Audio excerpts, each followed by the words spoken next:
1972 সালের 21শে জুলাই, যখন দুই গ্রুপের ছাত্রলীগের তারা দুটো ধারায় সম্মেলন ডাকলেন, তখন বঙ্গবন্ধু শেখ মুজিবুর রহমান একটা অংশে চলে গেলেন। মুক্তিযুদ্ধের পক্ষের যে শক্তিগুলো, তাদের মধ্যে যে বিভক্তি সৃষ্টি হওয়া, সেখান থেকে কি শুরু হলো আসলে? না, আমি এটা একাধিক জায়গায় বলেছি, আপনাকে আমি আবারও বলছি যে 71 পরবর্তী পলিটিক্যাল ট্র্যাজেডি যদি আমরা বলি, এই 71-75 পিরিয়ডের মধ্যে প্রধান ট্র্যাজেডি হচ্ছে দুটো।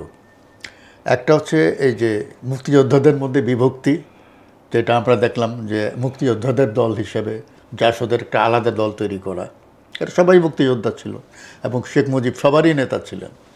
এইটা একটা ট্র্যাজেডি। আর একটা ট্র্যাজেডি হলো এই যে অত্যন্ত অবমাননাকর অবস্থায়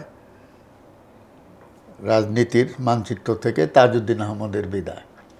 এই দুইটা ট্র্যাজেডি, এই দুইটার ভার ওই রেজিম আলটিমেটলি সামলাতে পারেনি, এটার চরম মূল্য দিতে হয়েছে।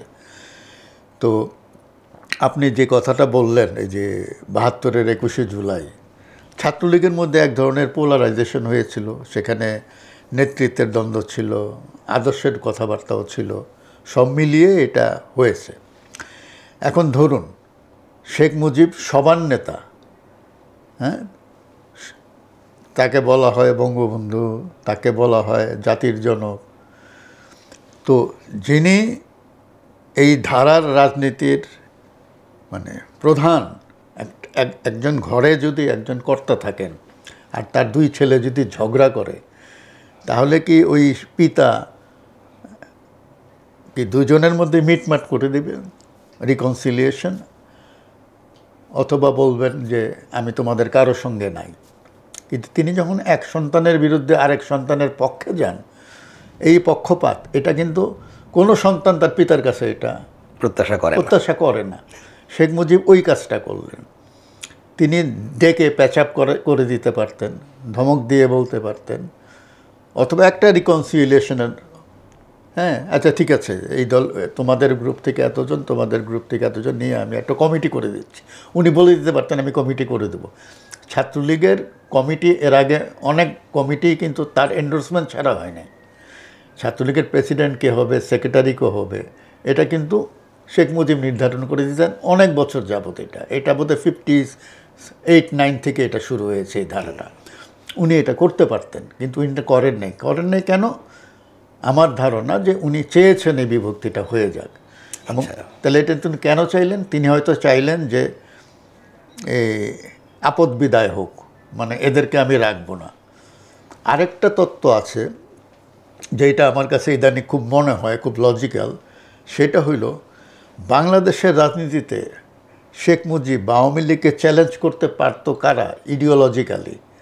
একটা হচ্ছে ওই সময় আমরা যেটা দেখলাম, তার ঘোর বিরোধিতা যারা করেছে এবং পাকিস্তান আমল থেকে, একটা হচ্ছে ইসলামিস্ট ফোর্স, আর একটা হচ্ছে এই পিকিংপন্থী কমিউনিস্টরা, ওই বর্গের যারা, এরাই। এবং মুক্তিযুদ্ধের সময় তাদের অনেকেরই ভূমিকা বিতর্কিত, এটা আমরা জানি। তারা অনেকেই স্বাধীনতা চায় নাই। ইসলামিস্টরা তো চায়ই নাই বাংলাদেশের স্বাধীনতা। আর পিকিংপন্থী কমিউনিস্টদের একটা বড় অংশই তারা মুক্তিযুদ্ধে তাদের যে ভূমিকা যেভাবে করেছে, তারা ওই চীনের প্রেসক্রিপশন নিয়ে নাচানাচি করেছে, এবং ফলে যেটা হচ্ছে এটা মুক্তিযুদ্ধের বিরুদ্ধে গেছে অনেক ক্ষেত্রে। অনেকেই আবার মুক্তিযুদ্ধে অংশগ্রহণও করেছে, আবার অনেকে এটাকে দুই কুকুরের লড়াইও বলেছে। তো শেখ মুজিব হয়তো ভেবেছিলেন যে একটা দল যদি হয় মুক্তিযোদ্ধাদের নিয়ে, এবং উনি সিরাজুল আলম খান, এটা আমি জানি, সিরাজুল আলম খান যখন শেখ মুজিবকে জানালেন যে আমি তো দল করছি, নতুন দল, তখন তিনি বললেন যে এটা তো খুব ভালো, হ্যাঁ, আমাকে যদি সরায় কেউ রাষ্ট্র ক্ষমতায় যায় তবুও আমি শান্তি হব, যে মুক্তিযোদ্ধারাই গেছে, রাজাকাররা যায় নাই। এইটা একটা ব্যাপার। তো এইখানে হয়তো অনেক কিছুই তো আমরা জানি না, আমরা বলবো না, কারণ হচ্ছে যে বলতে পারবো না, কারণ এরা তো কেউ কিছু লিখে যান নাই। সুতরাং তাদেরকে নিয়ে আমরা অনেক কথা বলতে পারি। তো এই জাসদ সৃষ্টির পেছনে আমি বলবো যে শেখ মুজিবেরও কিছু অবদান আছে। কারণ হচ্ছে তিনি চাইলে একটা রিকনসিলিয়েশন করতে পারতেন, তিনি সেটা করেন নাই বা তিনি সেটা চান নাই।